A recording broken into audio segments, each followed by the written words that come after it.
तो चलिए सबसे पहले हम दुनिया के सबसे ताकतवर देशों की रैंकिंग पे नजर डाल लेते हैं। इसमें अमेरिका ने फिर से सबसे ताकतवर देशों की सूची में पहला स्थान हासिल किया है। इस लिस्ट में चाइना दूसरे स्थान पर है। चीन के बाद तीसरा स्थान जापान ने हासिल किया है। वहीं इंडिया ने रशिया को पीछे छोड़कर चौथा स्थान हासिल किया है। रशिया 5वें स्थान पर है, जबकि ऑस्ट्रेलिया, दक्षिण कोरिया और सिंगापुर ने सबसे प्रभावशाली 8 देशों में अपनी जगह बनाए रखी है।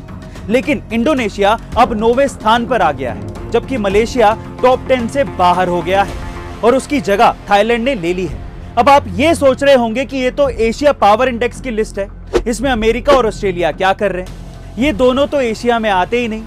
तो ऐसा इसलिए है क्योंकि ये इंडेक्स एशिया देशों से अच्छे संबंध रखने वाले देशों को भी शामिल करती है। अब ये तो हुई रैंकिंग जिसमें इंडिया रशिया से आगे है, पर सवाल ये है कि ऐसा क्यों?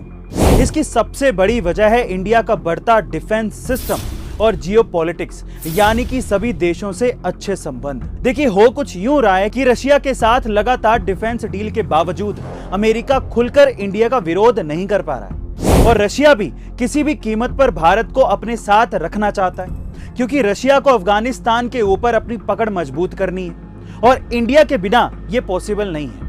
और इंडिया भी ये साफ कर चुका है कि रशिया के साथ डिफेंस डील पर वो बहुत आगे बढ़ चुका है और अमेरिका के दबाव में अब वो नहीं आने वाला। इसीलिए इंडिया ने रशिया से कई सैन्य समझौते करके अपने डिफेंस सिस्टम को भी मजबूत किया है, जिसमें चाहे वो S-400 डिफेंस मिसाइल सिस्टम हो या फिर हाल ही में हुई 6 लाख AK-203 राइफल्स की डील।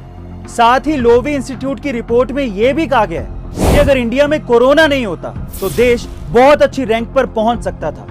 वहीं दूसरी तरफ अगर हम इंडिया की तुलना चीन से करें तो इंडिया को चीन के 40% आर्थिक आउटपुट तक पहुंचने में अब करीबन 10 साल और लग जाएंगे।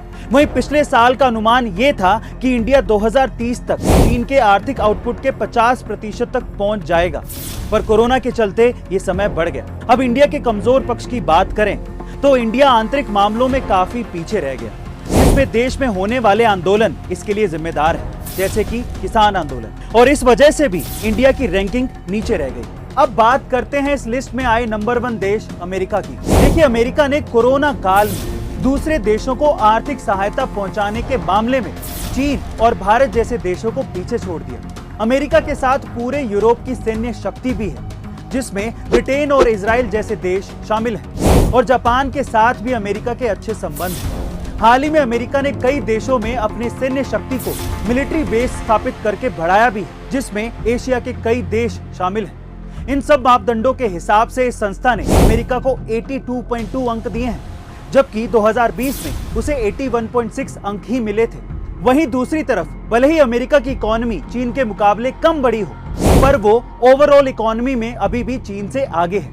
अब अंत में चीन की बात करें तो चीन को 74.6 अंक ही मिले हैं और 2018 से पहले तक चीन को इतने कम अंक कभी भी नहीं मिले। इसके पीछे की सबसे बड़ी वजह है चीन में जन्मा कोरोना वायरस। जी हाँ, पूरी दुनिया ये जानती है कि चीन से ही ये वायरस निकला था, जो कि बाद में पूरी दुनिया में फैल गया था, जिसके कारण चीन के दूसरे देशों से संबंध बिगड़ने लगे।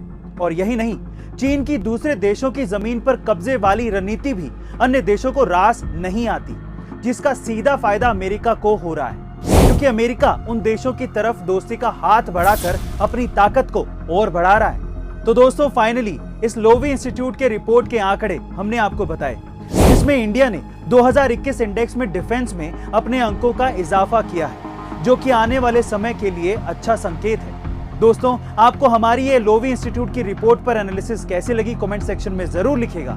Thank you so much.